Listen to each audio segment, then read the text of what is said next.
Hello, Okay, I don't think my lair is supposed to look this purple.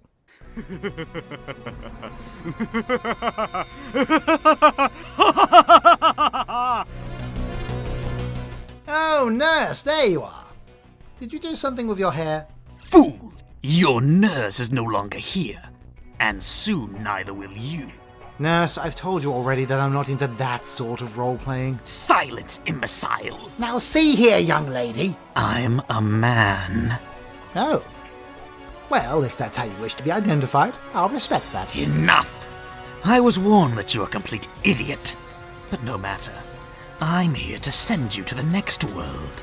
What, level 2? Okay, I've had enough of this.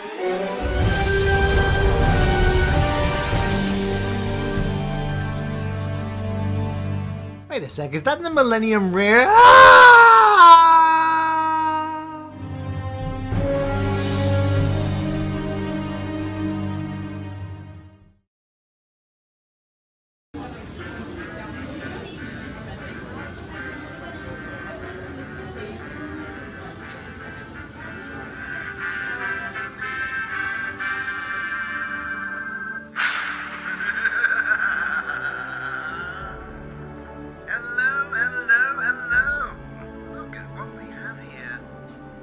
Batch of subjects. I'm so glad you all so unwilling to participate in this little experiment of mine. Colin!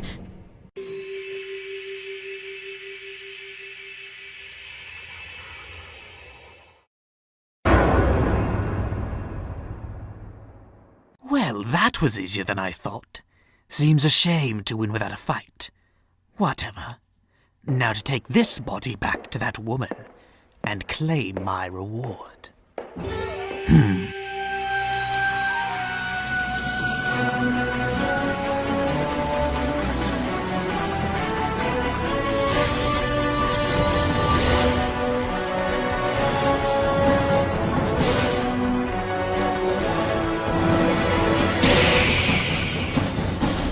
What the bloody hell?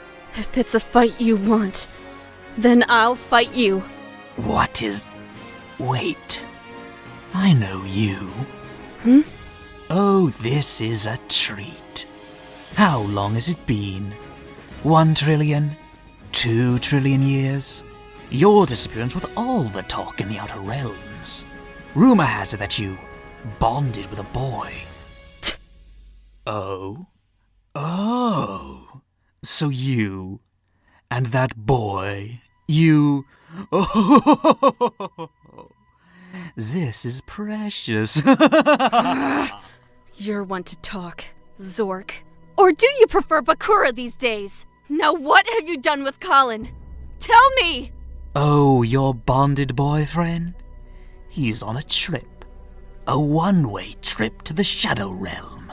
You... You know, I was only asked to eliminate the Doctor and bring this woman's body back to its rightful owner. But I feel like having some fun with you for old time's sake. Don't play with me. Release Colin right now! Tell you what, how about you play me for him? What? We'll have a duel. You win, you get your precious Colin and his friends back. I win, and you'll be sent to the Shadow Realm as well. After all, the only way to get out of the Shadow Realm is to beat the person who sent them there at the game.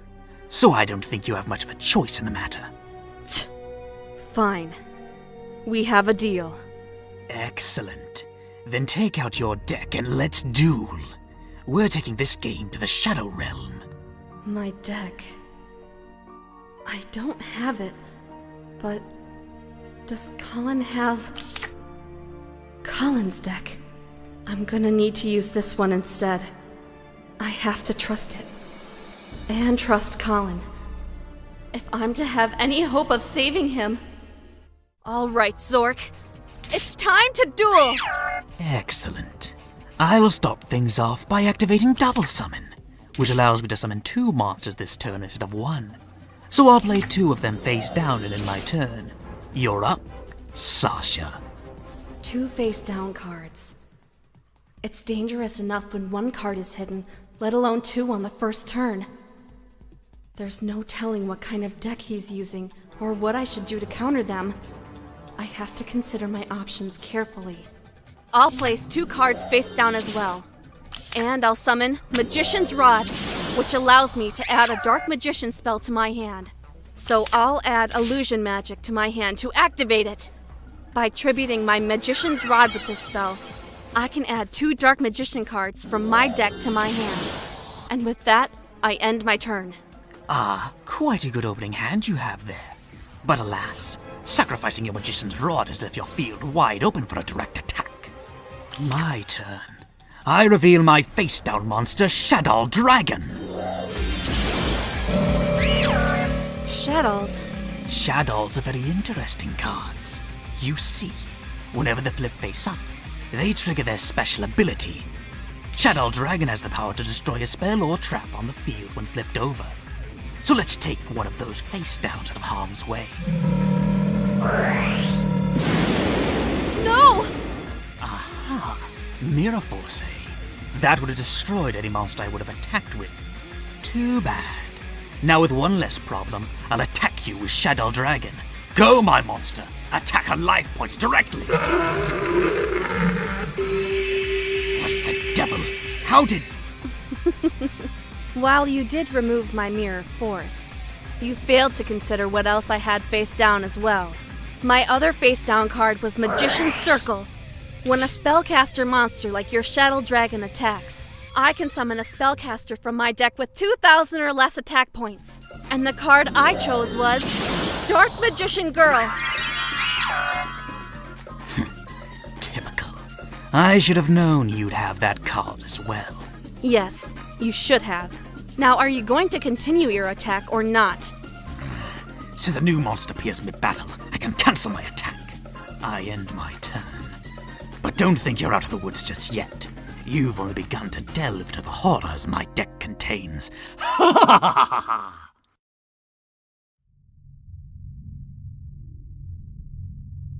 Oh, my hand! Oh, I feel like I watched the Tommy Wiseau movie with the subtitles on. Somehow makes less sense. Crafty! Oh, goodness. Pepper! Messy! Over here. I found him. Huh? Oh, thank goodness. I'm actually glad to see you. This place is scary. The hell is going on here anyway? Hey, don't look at me. I'm just as in the dark as you guys. One minute I'm talking to Nurse. Next minute I'm in this shadowy realm. Shadow realm. Oh, this is all my fault. I just opened this box in the mail and then I blacked out. And then I woke up here. It was so weird. We just finished the Carrot Cafe. The nurse came up, laughed all evilly, and then I woke up here too. I did no such thing. The same thing happened to me. 1 minute, I'm finishing the top 10 tub and planning my Wet n Wild weekend in Tijuana. Next, I'm here because Nurse zapped my brain with her weird jewelry. But I didn't do anything, I swear. I might know what happened to us. What? We've all been sent to the Shadow Realm from Yu-Gi-Oh? Yep. And we've no way to escape? Certainly seems that way. I need to go rethink my short life decisions.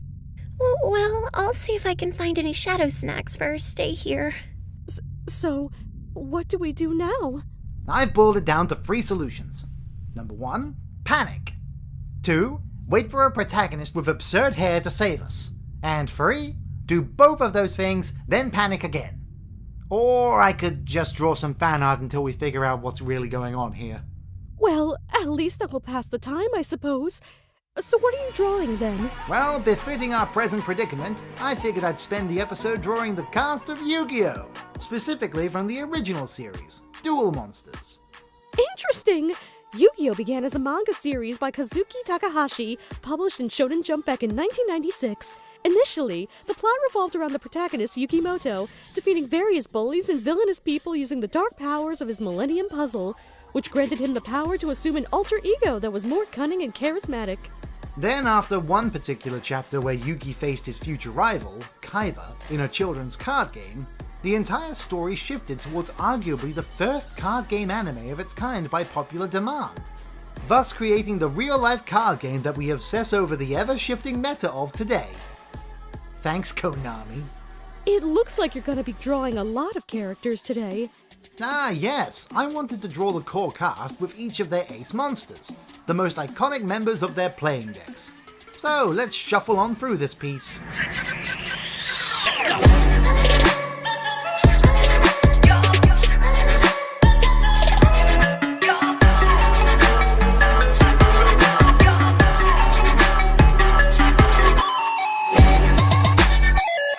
So, I've been a fan of the Yu-Gi-Oh! Franchise ever since the 4Kids dub of the Duel Monsters saga. Followed just about every spin-off that came afterwards too. However, I jumped ship when the newest season at the time of this video, V-Reigns, debuted, because sorry, momentary bout of insanity. Anyway, besides the duels in the show, one of the most appealing aspects of the original Yu-Gi-Oh! Series was its core cast. Oh, what an interesting topic! Yu-Gi-Oh! Actually did something interesting in terms of its protagonists. You see, when writing a series, creators often find them struggling between two key concepts for a protagonist. On one hand, you could create a character who embodies what the reader aspires to be, a role model, or someone that fulfills a power fantasy. Yugimoto, or at least his Yami alter ego, fits this to a T. With his majestic deep voice and noble king-like personality, it's easy to wish to be so magnificent. Then you have the character type who's the character we relate to. A character who shares similar struggles and uphill battles that readers may deal with in their own lives. This is where the secondary protagonist comes in. Joey Wheeler, the series underdog with a brash persona, in contrast to Yugi's more cool-headed and charismatic charms. By having a character dedicated to both of these pivotal story roles, the writer is able to cover the bases of appeal. Readers can admire Yugi's spectacle and talents, and relate to Joey's struggles and rewarding efforts. Now, protagonists are one thing, but Yu-Gi-Oh! Also has its next big element, its side characters. Ah yes, the cheerleading squad. Okay, I joke there, but in all seriousness, I kind of resent all the cliches that spawn from this group of friends. I mean, look at Taya Gardner, for example. Everyone and their mother pokes fun at her friendship speeches that she makes throughout the show. But when you actually sit down and listen to the things she says, her words show genuine empathy and an earnest intent behind them. It's not that bullcrap power of friendship you see in literally hundreds of other kids shows and animes. Teo was quite literally the glue that held this band of characters together, and the moral compass for Yugi in the rare moments that he'd act out of anger or desperation.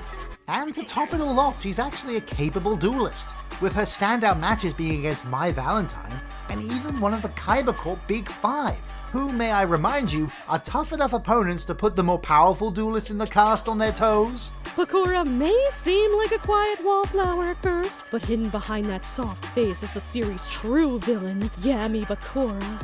If nothing else, he is patient.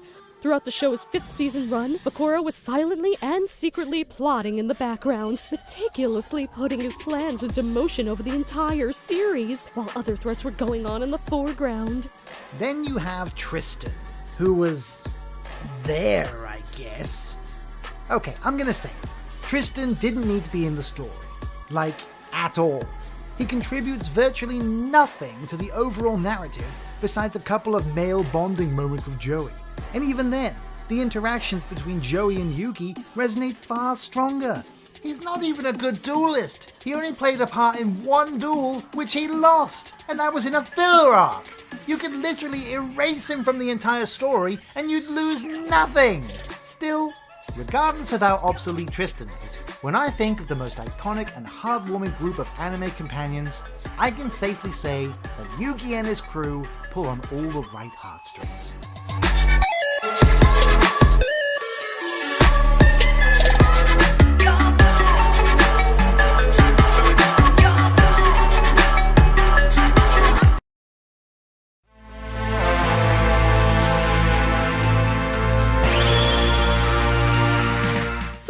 We mentioned that there were spin-off seasons after the original series ended its run.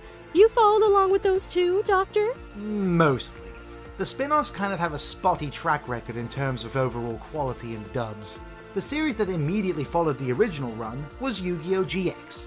It was the first time the show had changed protagonists, which is a common practice in long-running series in Japan.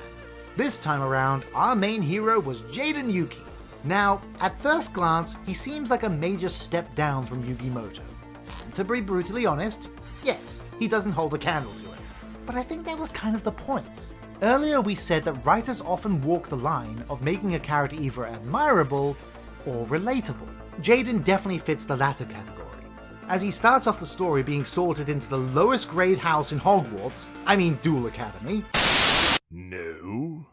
Well then, if you're sure, better be Slifer Red.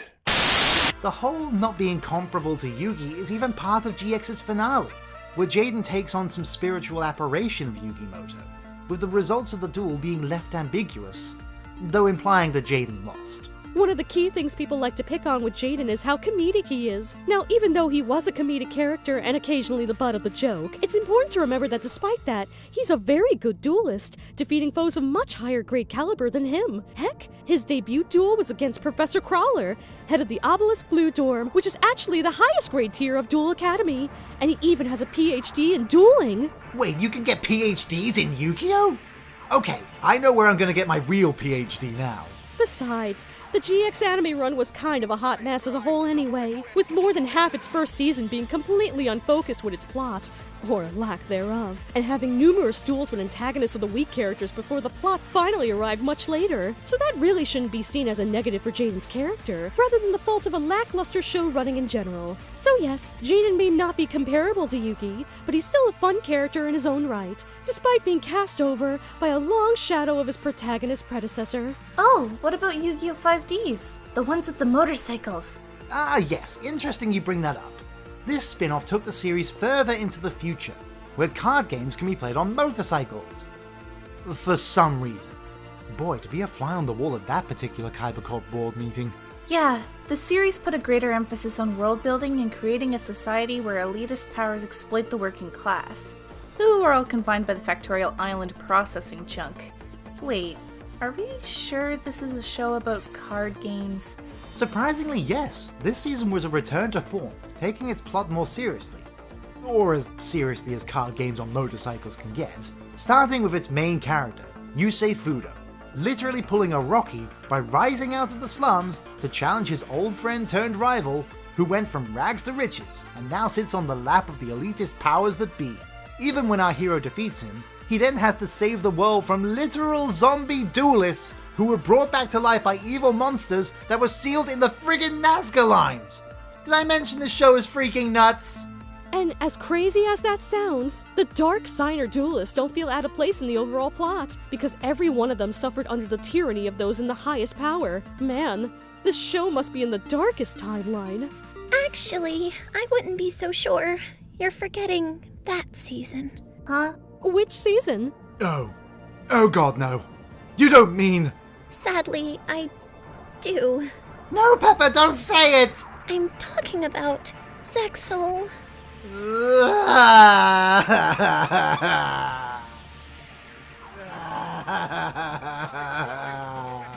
What's so bad about Zexal? Everything. What do you mean, everything?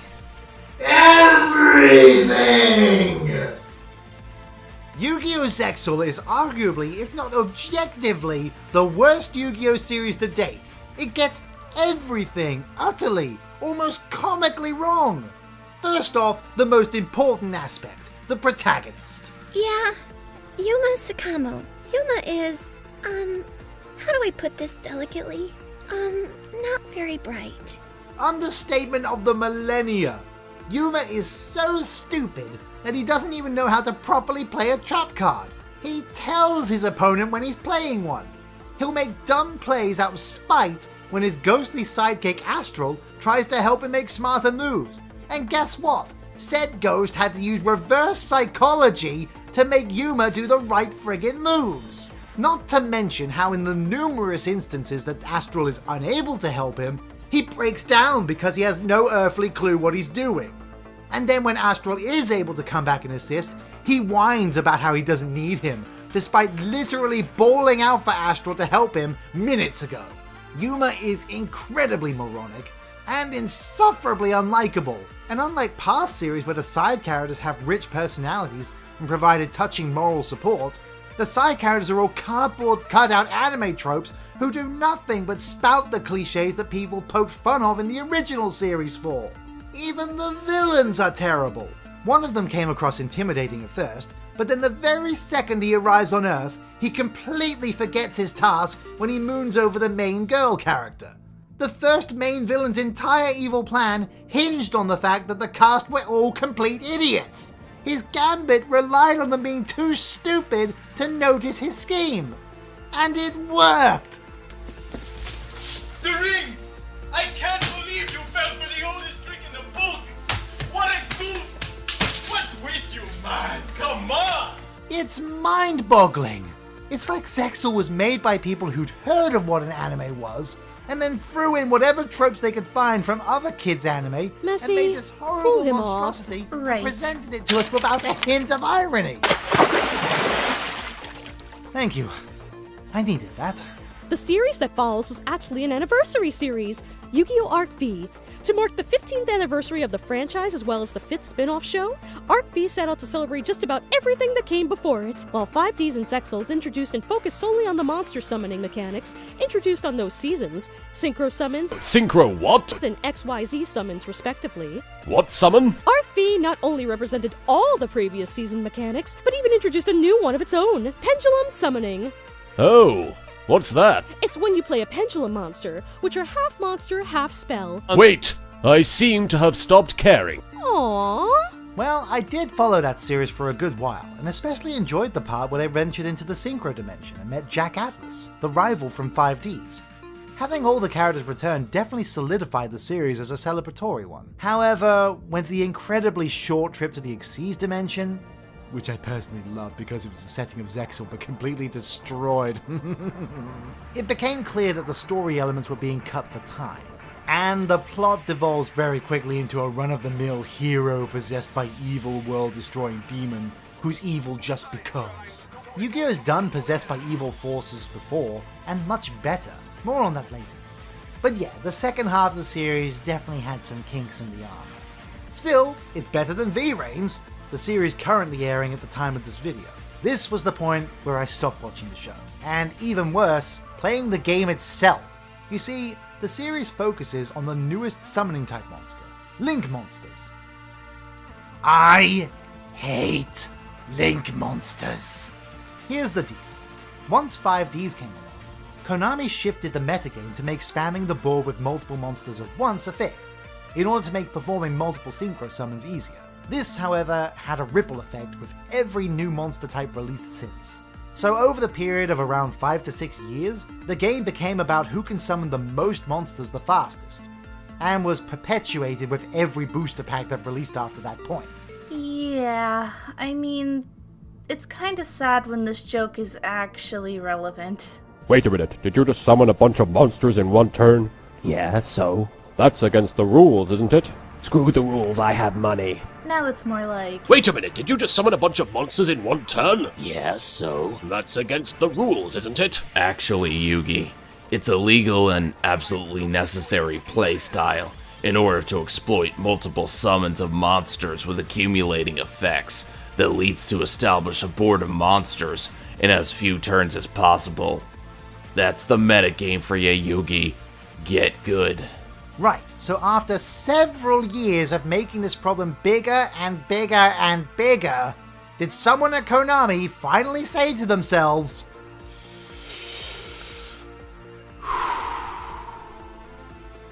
So, like, I think spamming summons in Yu-Gi-Oh! Is, like, bad. We got to nerf that! oh, they did more than just nerf the game, they downright crippled it. Now instead of spamming the board, now you have to have these new Link monsters in your deck in order to even play those cards. And to make matters worse, the Link cards dictate what number of monsters you can summon and where you can summon them on the board. So because of this, numerous deck types became completely unplayable because they didn't have or haven't ever received Link support. And only the most popular or newest deck types ever get any. So hey, I hope you weren't planning on using that fun and strategic Naturia deck anytime soon, because you may as well just bury that in the back garden and hope for a nice Naturia tree to grow, because it's useless now. Here we go on another rant again. So Konami decided that in order to fix the game, they needed to break it more. They tried to fix the TV by hitting it with a wrench. And what's especially hilarious is the link summons don't even fix many of the other problems in competitive Yu-Gi-Oh! Burn decks, mill decks, Exodia decks, kaijus, all of these huge problems are unaffected by the forced change in rules and board mechanics, while every other player is forced to adapt or die, as it were. Oh no, my fridge! Oops. Wrong lever. Zeit für ein Duell.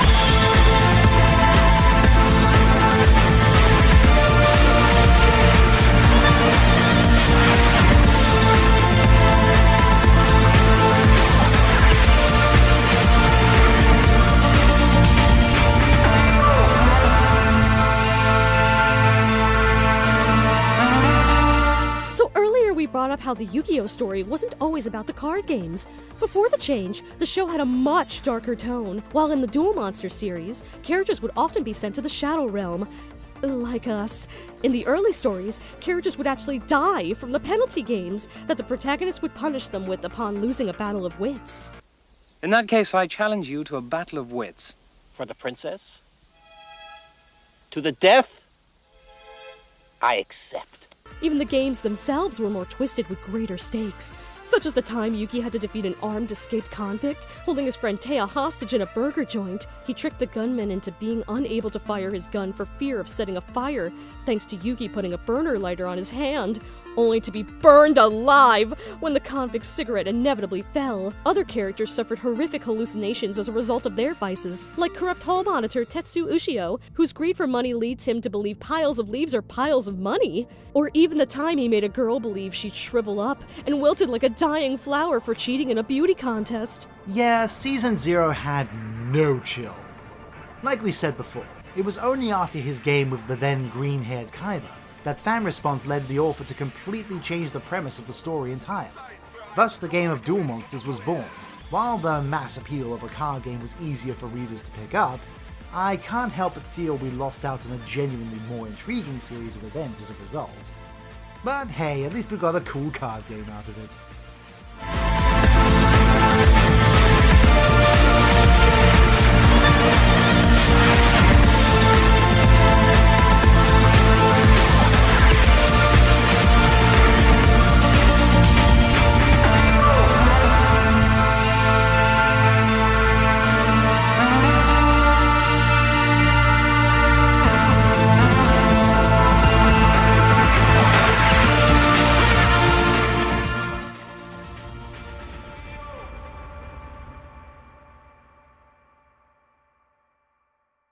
Well, not too bad for a piece made in the Shadow Realm. I might go bonkers if I run out of things to draw here. Well, at least you're playing with a full deck for now. My move. I draw. Hey, Doctor, did you hear that? Yes, I did. My move. I draw. Excellent. Huh? Since your turn has begun, I'm free to play this card from my hand, El Shaddai Fusion. This spell can be played during my opponent's turn, and allows me to fuse my Shadow Dragon with my face-down Shadow Hedgehog to summon a mighty El Shaddai monster. Appear, El Shaddai Winder!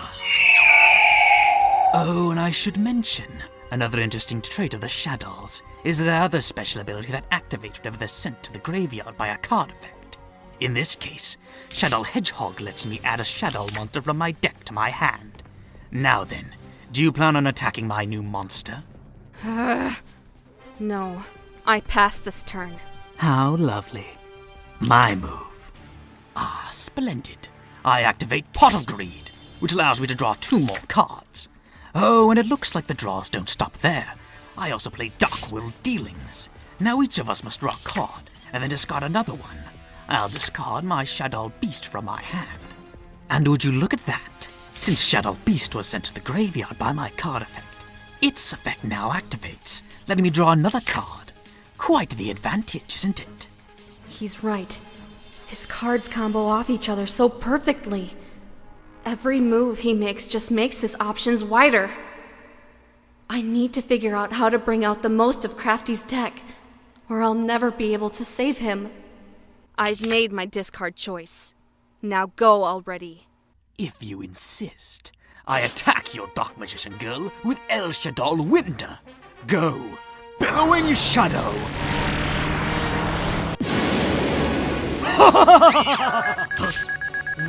What happened? Why did my life points...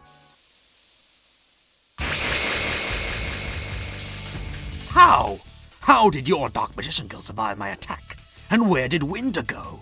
Looks like you've made another misstep. When you played Dark World Dealings, I had to discard a card. And the one I chose to discard... Dark Magician. You discard such a powerful card. The sacrifice was not in vain. For with Dark Magician in the graveyard, Dark Magician Girl's attack points increased by 300. Just enough to overpower your shadow monster. Well, yours wasn't the only sacrifice not wasted. When an El Shaddol is destroyed, I can add a Shaddol spell or trap in my graveyard back to my hand. So I'll reclaim my El Shaddol fusion spell. Then I'll play a new monster and 2 other cards, both face down. You may have destroyed one of my El Shaddols, but I have many more of them waiting in the darkness of my deck. Each one more devastating than the last.